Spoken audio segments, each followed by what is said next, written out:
Hello and welcome to episode 2 of Trade Talk. Opening round is done for the first time ever. I think it's told us a lot about what we're going to expect from season 2024. Daz, what did you think of opening round? Yeah, I think so. I think that the two sides that finished last year full of momentum were Carlton and GWS, and they demonstrated that that's going to be more of the same. That wasn't a flash in the pan. They're going to be very good sides. Sydney and Melbourne was fascinating. The first half of that game was a bit iffy, and then I think from the rest of the round, the standard of football was very good. I think Sydney made a bit of a statement. It showed that Brodie Grundy on a small ground like the SCG and with their midfield is going to be very influential. And Melbourne are probably interesting. All of the questions that we've had over Melbourne over the last 2 years are probably still there. We know they're pretty good in most areas, but there's a couple of things that concern them, and it looks like that's still the case. But I think your boys, Carlton, that was remarkable. Very, very good win. Come from behind and win 46 points, 47 points behind. I just love the footy pundits all talk about Brodie Grundy now and saying he's exactly what Sydney needed in hindsight. But we got to look at what Horse has done with Ruckman at Sydney. Over the past 10 years, maybe a little bit less than that. Obviously, they had Shane Mumford, but they haven't had stars in their ruck division. Even if you look back at, I remember Marty Pike and a couple of others. I think he's going to turn Brodie Grundy into an all-Australian calibre player. We spoke about it in our season previews. So I think he was obviously a great get for Sydney. Let's talk about highlights and lowlights from the weekend. Have you got any highlights for us? Yeah, and I guess the final one on Grundy, a lot of people have criticised Melbourne this week, but I don't think Melbourne made a mistake letting him go. I think they made a mistake recruiting him in the first place, which led to that scenario. They already had Max Gawn. It's never going to work if you've got two players that are the elite ruckman of the competition, because they've just got to give up too many minutes to the other player to make it sustainable. So I think it's good for Grundy's career. I think Melbourne made the only decision realistically they could. Carlton and GWS, the standouts for mine. I mean, the Gold Coast made a bit of a statement under Damien Hardwick against Richmond, but there's probably jury out on where Richmond sit in the scheme of things and how good they might be or how much they may struggle. But I think Carlton, 46 points down. They probably had 7 of their best 22 outs. Brisbane haven't lost at the Gabba for about 18 months. And Carlton overhaul them and win that game. And then GWS, I think, they put the target on Collingwood all off-season, losing the prelim by a point last year. They talked it up a lot before the game and built that rivalry a little bit, and they were very impressive. And they've actually been installed as flag favourites for the first time this year on the back of that win. So borderline surprising, but not really. I think they are most definitely a contender. A couple of massive ones you just say. So GWS are now premiership favourites on the exchange. We're going to talk about that in a little bit. But Gold Coast, for the first time in their history, are on top of the ladder. I know it's only been opening round, Daz, but I don't mind the headline. Yeah, and they've been belted a bit in round one in the past, so it's a bit of a change for them to get going early. Often they work into seasons, and I think last year they were 1-4, and then hit a pretty good patch for a few months and were far more competitive after that. But I think it's really important for them to get off to a good start. Damien Hardwick had them well organised. It was a weird game. Richmond kicked 7 in a row out of nowhere, but that was really the only shot they fired in that game. So, that will be fascinating. The Gold Coast against an Adelaide team this week that's predicted to improve quite a bit. But at the same time, Adelaide's challenge has been winning outside of Adelaide. So both those sides face, I guess, interesting challenges in the same game. My highlight, I think opening round was a success. I think if you're Victorian, you don't want to be talking about that or hearing about that, but we are an Australian game, and if you look at the numbers, all stadiums were packed out. We got some ripping games, and I think it whets the appetite enough to actually boom round one games this week. I'm looking forward to Carlton and Richmond this week, maybe even more so than usual, because obviously Richmond coming off that loss, they're going to see 3 players return. I think Tom Lynch, Dusty, and one more escapes me. Nankervis. I think Nankervis. There's certainly a third big gun, and Lynch missed pretty much all of last year, so that's so important for them. But look, Carlton look like I know they made a prelim last year, but they look like they're a decent chance to push into the top 4. So if you look at Brisbane and Collingwood, even though they both lost, there's been good chances to finish top 4 again. Then you'd look at, say, Port Adelaide and Melbourne, who were the other top 4 sides, as maybe they're the spots that Carlton and the Giants are going after. So, yeah, that'll be interesting. I think just the only thing that we don't know about opening round is whether there is an advantage or disadvantage to playing. Obviously, not all the teams play. I suppose we're not going to know that until the end of the year, until we get a little bit more data. But have you got a low light from the weekend? Probably just some of the knee-jerk reactions. I'll reference it a little bit later on. But, I mean, Collingwood, there were some suggestions. We spoke about knee-jerk reactions. I was hoping they'd go away once matches started, but all that talk around Collingwood celebrating the flag too much, releasing the documentary that they did and getting carried away, I kind of look at it and think that we expect Collingwood are one of the best sides in the comp. We expect the Giants are one of the best sides in the comp. Giants played well. That can't surprise too many people. Collingwood weren't great, but they had 27 scoring shots in that game and kicked poorly for goal. They did a fair bit right, and they're going to be all right. Like, I wouldn't be too concerned about what I saw out of Collingwood. Yeah, I like that, Daz. And we're going to talk about it later, but also that knee-jerk reaction point that you come up with, we've seen a lot of that on the Betfair exchange, like players moving, quite a bit. That's why trading is going to be awesome. But my low light, Daz, I'm keen to get stuck into this because easily Mason Cox is my low light. I just think, obviously, that new Channel 7 footage showing the ruck incident where he came in and bumped Shane Mumford whilst practicing for the ruck or warming up from umpire in the middle of the ground. That incident there was pretty bad. And then some more Channel 7 footage came out where, all things are done. That's okay. He was actually warming up and it looked fine. But do we honestly buy that crap? Like, Mason Cox is an absolute nuisance. I think it's in a ruckman's repertoire to be watching the ball and to be watching his opponent that he's rucking against. He knew that all those players were there, that Shane Mumford was there. He still bumped Shane Mumford. I think that's completely inappropriate. And I think that he went onto his podcast to then talk about it. So he's obviously knows exactly what he's done. I mean, there was a social media uproar about it before all the footage was released. But come on, like, when there's smoke, there's fire. Like, exactly the same as Maynard. You're telling me that Maynard, given his history of going at the football hard and being that tough nut player for Collingwood, didn't have any intent to hurt Brayshaw? Come on. Like, as the great Jacobi Mugatu said, I feel like I'm taking crazy pills. Like we got to understand that there's smoke, there's fire, and Mason Cox can be a nuisance, and he obviously wants content for his podcast. So, to be honest, I'm not buying it. I think that the AFL, he should not have bumped Shane Mumford. I didn't like the look, and I think that, the AFL should have, we're in their right to say, to give the please explain, and they should probably have taken it further. And I reckon a fine, at the very least, should have been handed to Mason Cox. Yeah, look, if Mason Cox felt that Collingwood was still using the centre circle and the Giants had muscled into that space early, there's a right and a wrong way to deal with that. You can go over and have words with them and say, look, guys, we've got a couple more to do here. Can you just move over to that side and keep it civil?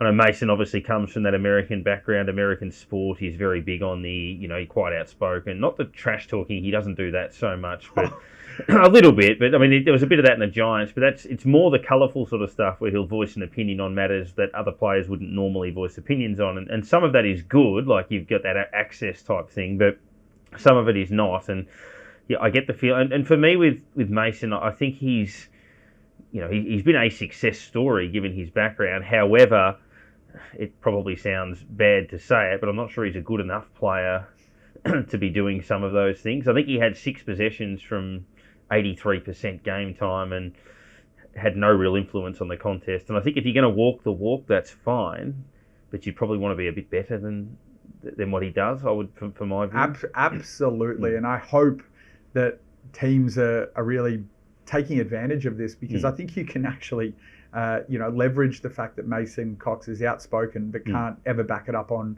the football field. I don't even think he's doing the team things at the moment, just simple things like crashing packs, following up the ball, tackling. He probably shouldn't be in that best 22. Unfortunately, Collingwood have some issues in their big man department with McStay going down. Let's talk about Brownlow medal predictions. Obviously, the Brownlow medal predictor is back up on the Betfair hub. It's just one of my favourite things to talk about. And as we said before, there was a lot of knee-jerk movement after opening round. Some surprising lack of movement on a couple of fronts. No movement on Patrick Cripps after his game. I know our Brownlow medal predictor doesn't predict him to have any votes in opening round. I disagree with that. I think he'll definitely have at least one or two. And it wouldn't surprise me if he got the 3. He's actually drifted slightly. But a couple of big talking points is there has been a humongous firm on Matty Rao. He's overtaken Anderson and Tuke Miller in the Brownlow markets. Bonter's on $13. He drifted a little bit. I think it's from those other firmers. But also a massive one is a big drift on Dacos, $6 out to $7.20 because that's massive knee jerk. Yeah, which is massively knee jerk. He had a fantastic game. He's not going to get votes. I think that the votes will be commanded by the GWS players, but really big drift on Dacos, and back at home this week against Sydney. Potentially could be in the votes there. So, what do you think, Daz? Yeah, I mean, Matt Rao started his career many years ago with a flurry of votes, hurt his shoulder a couple of times, had a lot of injury concerns. I think what people wanted to see with him, he finds so much of the ball, he can run all day, but is the body okay? Is his movement okay? And all of that is a tick. Tom Green, probably the other one from the Giants. We spoke about him at being a decent chance before the year. He was clearly best on ground at half-time. He was a little bit quieter in the second half, but had a huge influence on the Giants winning that game. And then you look at some of the other... I mean, the Carlton conversation is fascinating. The Brownlow predictor has Charlie Curnow with 3 and Harry Mackay with 1. They were both outstanding.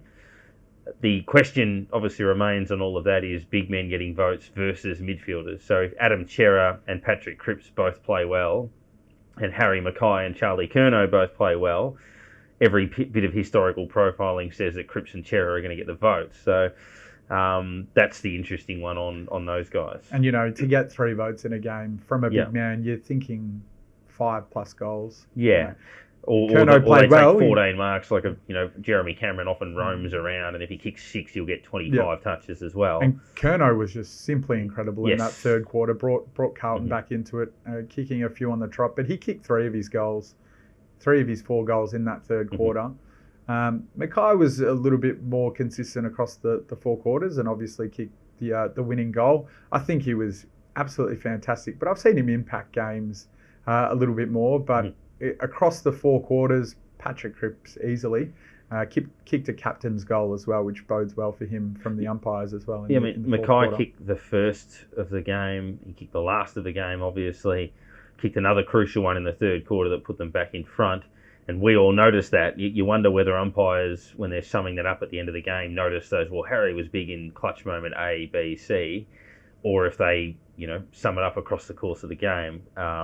It'd be interesting. Charlie Curnow, he's the type of player that gets a lot of the ball as well as his goals, so that brings votes into play for him as well.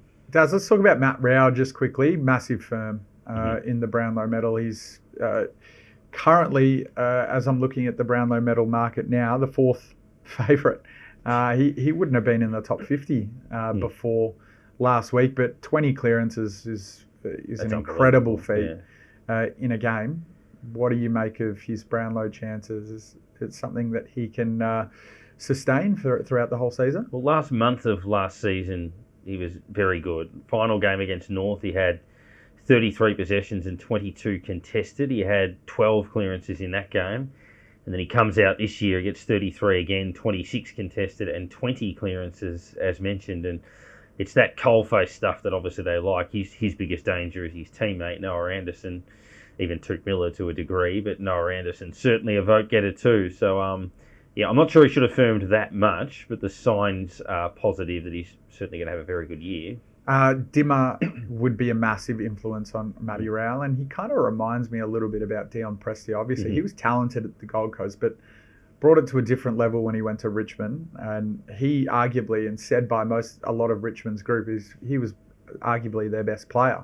You got players like Dusty and the like, Cochin in that side. So someone that was a complete workhorse. I see a lot of that in Matty Rao. He's obviously Mr. Football. He absolutely loves it. I'm really, really happy with Gold Coast. I'm really excited by them, and they've got 3 decent chances in the Brownlow medal according to the market. I haven't done the exact top, but I think it looks like top 40. They've got 3 players, which Yep. is looks like more than a lot of other clubs. So No, I know. significant. I know Novak Djokovic does it at Wimbledon, but he will buy a hold or a sell on Matty Rowell eating a bit of turf before each game. It's interesting. It's interesting. I mean, for me personally, I'd rather retire, but Yeah, well, not an elite footballer, and obviously never will be. Only in my dreams. Do you want to go over to buy, hold, and sell, or round 1 previews? Yeah, we can take a look at buy, hold, sell, because I think that wraps a bit of a bow on last week as well. Look, buying Carlton, that's probably not. I mean, I mentioned the Giants last week as my tip for the flag, so I'm going to go to Carlton, and I think it didn't feel like they were physically ready coming into round 1. I mean, they were as prepared as they could be, but it felt like they had enough injuries and that they were banged up that maybe they wouldn't quite be at their sharpest to start the season, and it certainly looked that way at quarter time. But I think the belief they showed in that game, I mean, last year they showed a lot of fight from positions of difficulty, and to come out and win a game like that, I think, the sky's the limit. But also that Mackay-Curnow thing, if that can work together all year, that's an enormous asset for Carlton. And to have that happen, given how quiet Harry was last year, that's a big fillip for them. Yeah, they worked really well together. Very impressive performance from both of those. By Nick Dacos, because I just think he had a fantastic game. He was easily Collingwood's best player. Kicked a goal. He did all the right things, and he's $7.40, $50, $60 in the Brownlow now. I'm buying Nick Dacos. I mean, there is every chance that Sydney put a hard tag on Nick Dacos next week, because they've been known to do that and get stuck into him. I absolutely love that from Sydney, and I hope they do. It could mean that he drifts again. If he does drift again, I'm just going to buy again. I think he's going to have his time as proper Brownlow favourite at points of the season. So, I'm going to... by extension, on the same on Collingwood on all of those points as well. 100%. Who are you holding on? Melbourne. I think everything we kind of knew and thought about Melbourne at the start of the season remains the case. I think they've got enormous talent. Clearly, there's issues in consistent scoring. There's a few things they can try in that forward line, but I think if you wanted Melbourne to prove that they'd addressed a few things, they haven't yet done that. But in saying that, they still weren't too bad. So I just want to see what happens from here. It's a tricky game this week against the Bulldogs, who had a good pre-season, so dangerous start for them. They missed Cozzy, didn't they? Yeah, definitely. Yeah. I'm going to hold on Harley Reid. Hasn't played.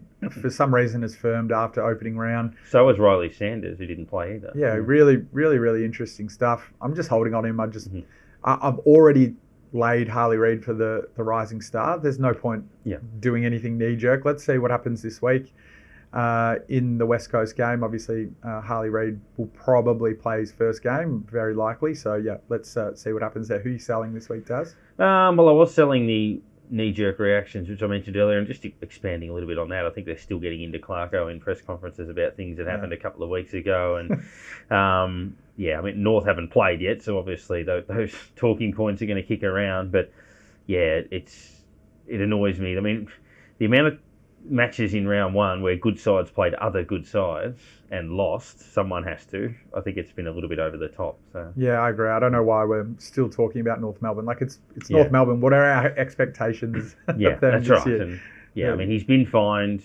in the Clarko case. He's been fined. It's a suspended penalty. It's done. Both sides have moved on. The St Kilda player got suspended. In Jimmy Webster, put it to bed.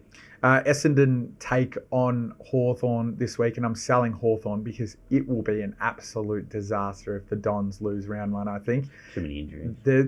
I think Hawthorn's got injuries, but they've had an interrupted pre-season. I think it's underrated, the fact that Sam Mitchell, even if it was a couple of weeks, missed those few weeks of pre-season, given he's just such an influential figure at Hawthorn.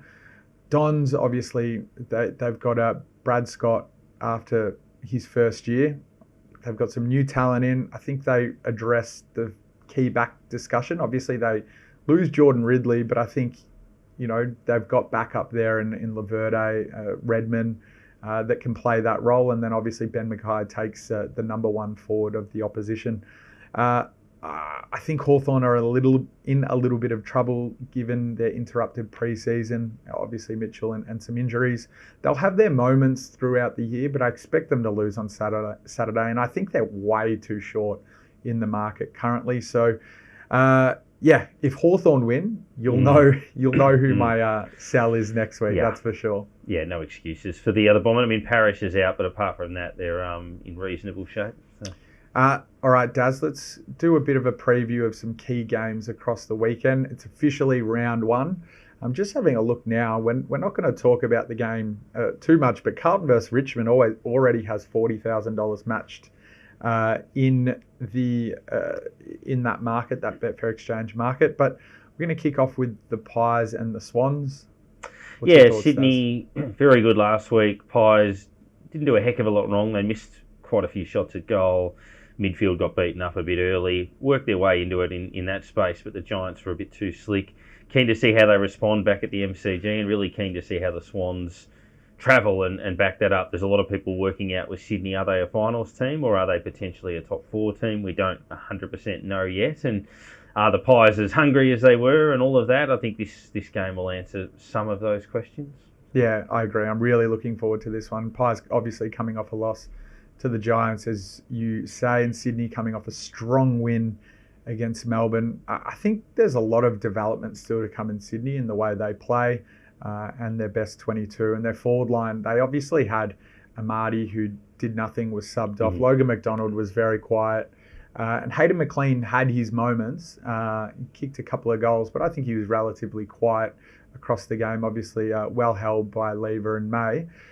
So I think there's a lot to improve, and obviously the conditions weren't to suit. It was so slippery in that game that the players were drenched. So I'm looking forward to that one. I want to see how Pies handle their opening round loss and see if they come back. The Dogs and the D's play each other this week. Daz, what are your thoughts? They do. That's becoming a bit of a traditional round one fixture of a few years in a row now. That the D's keen to bounce back from last week. The Bulldogs I know it's only pre-season form, but they showed a bit across their games, and they were really disappointing in 2023. So the microscope is on how they fare, whether they can bounce their young forward stocks with obviously Ugle-Hagan and Norton, and then obviously Tim English in the ruck, a big battle between he and Max Gawn. Really important game, particularly for Melbourne. Obviously a 0-2 start puts them behind the 8 ball, and I want to see how the Dogs have responded to last year's flat campaign. I'm so excited to see Jamara Ugle-Hagan line up. He has a big job. Obviously, May or Lever is going to go to him, potentially Tomlinson. I thought he played a really, really good game, Tomo, as well. Really held up as a smaller defender against some really big, tall timber at Sydney now. He's got a big job. Obviously, May and Lever, as I said, made easy use of Amadi, McDonald and McLean. We're obviously going to see Nick Caulfield debut for the Dogs. Hopefully, I think he's had a good enough preseason to have him play. James Harms has had a good preseason, and obviously the pick six, Riley Sanders, who we saw firm in the Rising Star market, and he plays his first game for the Doggies. So I think that's going to be a really good game, a rivalry that I enjoy. My uncle and auntie actually go for the Dogs and the D's. So they've played some big games, some grand finals over the last couple of years. So I like that one, Daz. The Saints and the Cats, your Saints? Yeah, it's curious, both of these sides. So the Saints, big improvers last year and surprised a lot of people. There's probably an expectation from some that they won't do it again, although that's changed a bit in the last few weeks. People have probably got a bit more bullish on them again. So are they going to back up what they did last year and push forward? Are they on the up? And Geelong last year, obviously a disappointing finish after winning the flag the year before. Are they headed towards regenerating the list, or can they go again with the likes of Hawkins and Cameron? So really curious to see what both those sides dish up. Geelong, proud club, hard to beat at home, but where are they at? And have the Saints found something again? Yeah, Geelong's one of those sides that sort of respawns very quickly, making them an interesting watch this year. But we've spoken about it in the preseason. People just don't rate the Saints. Ross Lyon comes into his second year after making the finals, and no one thinks that they can go again. Well, I certainly think they can. I think, given it's such an even competition, if we see the Saints steal one at Cardinia Park, it could spell a really, really strong season for them, and I think they can do it. It feels like the trajectory of St Kilda's list should go forward, not backwards, just on profile and most aspects. Well, obviously, Chris Scott has been talking a lot about Geelong, and he's been pumping them up a fair bit I don't know. Is it a bit smokescreeny? I'm not 100% sure. I think Geelong are like way too short right now. So I think there's potentially a later back strategy that could be on the cards. I reckon St Kilda are really, really going to push them. And I think if the game was anywhere else, St Kilda should be the favourites. Probably. I mean, Kardinia Park, Geelong unveiling their new grandstand in front of their adoring fans, and they were still pretty hard to beat there last year, although the Giants, the Bulldogs and Freo got them in the second half of the year. So, yeah, curious. Obviously, the Saints belted them at Marvel late last season and beat them at Marvel the year before as well. But, yeah, Kardinia Park, the Saints haven't won there since 1999. So, yeah, a bit of a drought down the highway. Well, we'll see what happens there. Also, very looking forward to just seeing the progression of Owens and Windhager. Love those players; they're very exciting. The Suns coming off a win versus the Crows, who many tip could make the 8 this year after just missing out controversially last year. Yeah, these are two sides that didn't make the 8 last year, but people believe that they can this year. The Crows, I think the perception has been that they might be more likely of the two based on their really imposing home record and their enormous firepower in front of goal. So the Suns, very good last week. Do they back that up again? And the Adelaide Crows lost so many close games last year and dropped a few on the road. If they can rectify a couple of those things, and they look every bit of finals team. So, yeah, that's a fascinating matchup. What do you think about the Crows forward line? They've got an ageing Taylor Walker. They've got Darcy Fogarty, who has shown glimpses and has taken hold of some games, has kicked some really big goals, obviously a beautiful set shot. Riley Thilthorpe has injured himself. They've lost Shane McAdam to Melbourne. How do you feel about their forward line? And obviously, we miss out on Rochelle and Rankin as their smalls. How do you feel about their forward line dynamic? Well, most of them are good in front of goal. Fogarty certainly. Tex is a beautiful kick.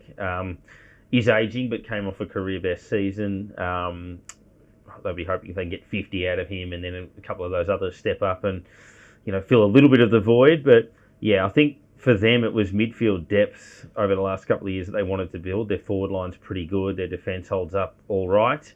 But, support for Dawson and Keys and these sorts of guys through the middle. And I think they've been able to develop that. So if they can go 8-3 at the Adelaide Oval or something like that, and then they pick up 4 wins elsewhere, and that might be enough to get them in. They are very good at turning Adelaide Oval into that fortress. Obviously, it gets so loud there, and we know how passionate the Adelaide supporters are. So, looking forward to that match, and fingers crossed for me. I'm a bit of a Gold Coast fanboy. I'm hoping that they can continue their run. Daz, any trading strategies for this weekend? Obviously, we'll put up a bit more of a spiel and a written spiel on the Trade Talk page, but anything... Overall, you keep an eye on the rising star value, but in terms of this week, I mean, I think we flag guys like Watson and those sorts of players around the rising star. But the 2 games this week, I think Carlton against Richmond, I mean, Carlton are $1.42 head-to-head, but the line has been put up, the handicap at 17.5. So I think Carlton, 1 extra day's rest. I think also where they're positioned in the scheme of things by comparison to the Tigers. I think Carlton should expect to win that game fairly comfortably. So if you want to turn the $1.42 into a bit better value, maybe look at the minus 17.5 on them. And I think St Kilda Geelong, if it's not 50-50, you'd have Geelong as marginal favourites, but I think the $1.50 versus $2.80 is a little bit too skewed. So I think the Saints therefore represent value at the price at $2.80. I might sound like a bit of a pessimistic Carlton supporter, but I don't think I'll touch them at $1.40. Richmond's just one of those teams that has always bobbed up against Carlton, and I kind of need to see them do it. To be honest, if Carlton want to be a contender this year, they need to be putting sides like Richmond away by 5 goals, 6 goals. It could become a close game. We're expected to get 90+ thousand to that game. And yeah, there's every chance with a couple of senior players returning. Obviously, Tom Lynch is such an important player for Richmond, and obviously no Wiedering. He gets the services of Lewis Young against him, which he was quite good against Brisbane. I really enjoyed his game. It was a lot quicker with the footy, making the ball free flow out of the back line a little bit better. But yeah, that'll be an exciting game, but I can't touch Carlton. What I want to do is I want to look at your guys. I think laying Geelong at the short price. I think they're way too short, Daz. And what I would prefer to do is wait till the game gets a little bit closer, wait till Geelong gets to even money, because I think they'll touch $2 at some point. I mean, you never know. St Kilda could come out and kick the first 4 or 5 goals. They're a pretty good starting team from memory. If they're hitting even money, I think that could be a really good lay to back strategy in play. So something I'll definitely be keeping an eye on, Daz. Whew, that was a big show. We got through a lot, Daz. Any final notes? Anyone you're excited to watch this weekend? Fremantle Brisbane, probably the only game we haven't touched on. Yeah. Brisbane away in Perth. They won that same game last year by 3 points, so that was pretty tight. Fremantle with a bit of a point to prove. I think Brisbane, they like Collingwood, missed a heap of shots last week and could have won the game anyway. Obviously, they've got to find a way to replace Kitty Coleman, who's out for the year. He and Doherty were the bad stories out of that game. But yeah, I want to see how Fremantle measure up and how Brisbane respond, because they were 5-7 on the road last year, Brisbane, so they've got to pick that up. Yep, that's a big watch for me. I'm looking forward to that game as well. Footy is back. Round 1, Daz. Looking forward to it. For all our betting strategies for this weekend, trading strategies, make sure you head to the Trade Talk page. We're on Spotify. We didn't get the link up last week, but this week we'll be on Spotify. So if you want to listen in your car, if you're driving to the game, if you're on the tram, you can obviously listen to Trade Talk. Watch on YouTube. Make sure you subscribe, like, rate, do all that jazz. And we'll see you next week, Daz. Looking forward to it.